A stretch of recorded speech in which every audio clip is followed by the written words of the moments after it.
మేము మొక్కను కాక మొక్కం. మా దేవుడి గురించి మాకు తెలుసు, దానియేలు మాకు ముందే చెప్పాడు. మా దేవుడు ఎలాంటి వాడో తెలుసా? కాలములను సమయములను మార్చగలిగిన వాడు ఆయన అని ఈ మాట పట్టుకుని వాళ్ళు అలా నడుస్తూ ఉంటే వాళ్ళని తీసుకెళ్ళి అగ్నిగుండం లేశాడు. నిజంగానే అక్కడ దేవుడు మార్చేశాడా లేదా? వాస్తవానికి అగ్నిగుండంలో నిలబడితే ఎలా ఉంటుంది చెప్పండి కదా? అవునా కదా? కానీ కనీసం వాళ్ళ వెంట్రుకు కూడా కాలేదు.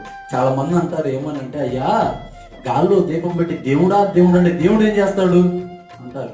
ఈ గాల్లో దీపం పెట్టి దేవుడే కాదు, అగ్నిలో నుంచి ఉన్నారు వీళ్ళు, దేవుడు అంటున్నారు. కానీ ఏమైంది అక్కడ? దేవుడు అద్భుత కార్యం చేశాడు.